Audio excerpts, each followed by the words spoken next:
Pengertian distribusi. Distribusi terbagi dua. Yang pertama distribusi Islam dan distribusi kapitalis. Distribusi Islam bukan cuma soal pembagian barang atau pendapatan secara mekanis, tapi bagian dari sistem moral dan keadilan sosial yang berpijak pada tauhid. Tujuannya bukan hanya efisien ekonomi, melainkan keadilan dan kemaslahatan umat. Ciri utamanya bersumber dari nilai syariah. Segala mekanisme distribusi harus sesuai dengan Al-Quran dan hadis. Tidak boleh ada riba, gharar, atau zalim. 2. Tujuan sosial. Distribusi diarahkan agar kekayaan tidak menumpuk di segelintir orang. Dalam Quran surah Al-Hasyr ayat 7 dijelaskan. Yang ketiga, instrumen kas. Zakat, infak, sedekah, wakaf, hibah, dan warisan berperan penting. 4. Tanggung jawab moral. Setiap individu punya kewajiban sosial untuk menolong yang lemah, bukan semata urusan negara. Contohnya, zakat dari orang kaya didistribusikan kepada mustahik, yaitu fakir miskin dan lain-lain. Bukan sekedar bantuan, tapi bentuk tanggung jawab sosial dan spiritual agar keseimbangan ekonomi terjaga. Sementara itu, distribusi kapitalis, yaitu dilihat sebagai hasil dari mekanisme ekonomi. Bagaimana pendapatan dan barang didistribusikan berdasarkan faktor produksi, tenaga kerja, modal, dan tanah. Ciri utamanya, 1. Berbasis pada produktivitas. Siapa yang memberi kontribusi terbesar terhadap produksi, dialah yang berhak mendapat bagian lebih besar.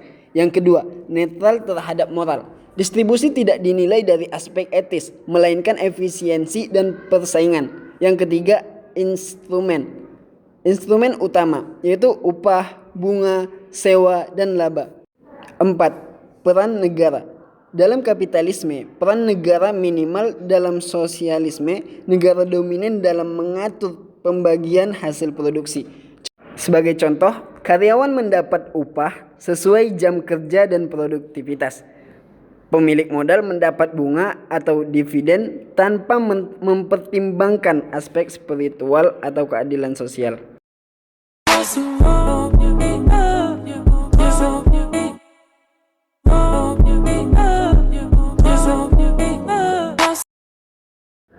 Makna distribusi. Distribusi itu terbagi dua, ada mekanisme pasar, mekanisme non-pasar. Mekanisme pasar itu sistem distribusi yang berlangsung melalui proses ekonomi, yakni mekanisme yang dihasilkan dari proses tukar-menukar dari para pemilik barang dan jasa. Mekanisme ini diterapkan dalam firman Allah Subhanahu wa Ta'ala dalam surah Al-An-Nisa ayat 29. Mekanisme non-pasar, distribusi yang berlebihan menguatkan sosial masyarakat, yakni sebuah mekanisme yang tidak dihasilkan dari transaksi pertukaran barang dan jasa. Bentuk-bentuk mekanisme non-pasar yaitu zakat, infak, sedekah, waris, dan wakaf.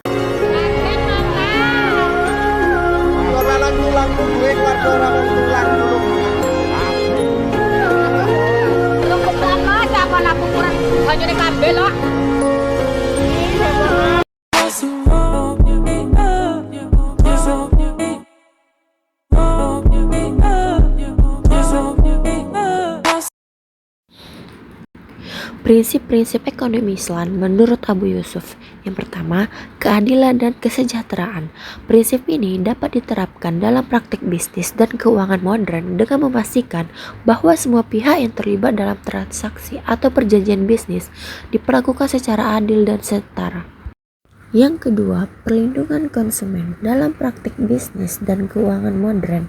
Hal ini dapat diterjemahkan sebagai kebutuhan untuk memastikan bahwa produk atau layanan yang ditawarkan kepada konsumen memenuhi standar kualitas yang sesuai dan aman. Yang ketiga, pengaturan pasar. Dalam praktik bisnis dan keuangan modern, pengaturan pasar yang efektif melibatkan penerapan pengaturan dan kebijakan yang mempromosikan persaingan yang sehat, mencegah monopoli atau oligopoli yang merugikan konsumen, dan menghindari praktik-praktik anti persaingan yang melanggar prinsip-prinsip ekonomi yang adil. Yang keempat, kestabilan ekonomi. Praktik bisnis dan keuangan modern harus memperhatikan prinsip-prinsip ekonomi yang dapat menjaga kestabilitas sistem keuangan dan mencegah keruntuhan ekonomi. Dan yang terakhir adalah pemberdayaan ekonomi. Dalam praktik bisnis dan keuangan modern, ini dapat diinterpretasikan sebagai upaya untuk mendorong inklusi keuangan, memberikan kesempatan yang adil bagi pihak untuk mengakses sumber daya.